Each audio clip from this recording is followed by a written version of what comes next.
हरी अपनी electrical shop में काम कर रहा था कि तभी पड़ोस का छोटू वहाँ पहुँचा।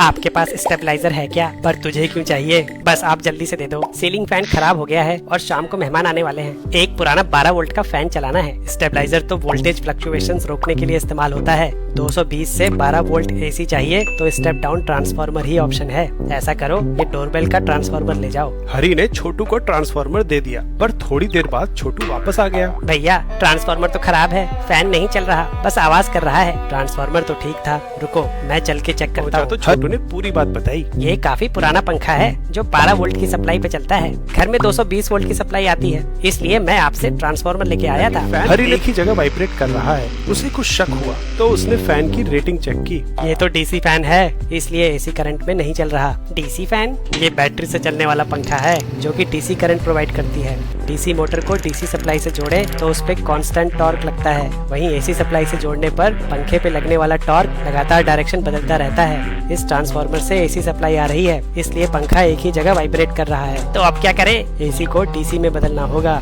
वो कैसे? डायोड का इस्तेमाल करके। डायोड सेमीकंडक्टर से बनी ऐसी डिवाइस है जो करंट को केवल एक ही डायरेक्शन में फ्लो करने देती है, दूसरी में नहीं।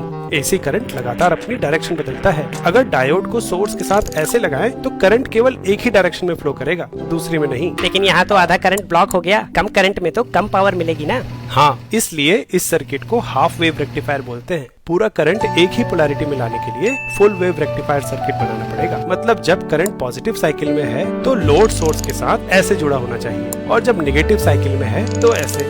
इस अरेंजमेंट में लोड से हमेशा करंट एक ही डायरेक्शन में फ्लो करेगा। इसको हम दो हाफ वेव रेक्टिफायर्स की तरह भी देख सकते हैं। अब बस इन दोनों को किसी तरह एक साथ जोड़ना है। दो हाफ वेव रेक्टिफायर्स को सीधे सीधे नहीं जोड़ सकते, क्योंकि या तो ये ओपन सर्किट की तरह काम करने लगेगा या फिर एक शॉर्ट सर्किट की तरह। अगर थोड़ा ट्राई करोगे तो पाओगे कि ब्रिज कॉन्फ़िगरेशन में दो डायोड्स के सारे कॉम्बिनेशंस किसी एक हाफ साइकिल के लिए या तो सोर्स को शॉर्ट सर्किट कर देंगे या ओपन। इसलिए यहाँ दो एक्स्ट्रा डायोड्स ऐसे लगाने होंगे कि पॉजिटिव साइकिल के लिए इस पाथ से करंट फ्लो हो और नेगेटिव साइकिल में इस पाथ से। हरी बाजार से ठीक करंट और वोल्टेज रेटिंग के 4 डायोड ले आया और उसने थोड़ी मेहनत करके रेक्टिफायर सर्किट बना लिया।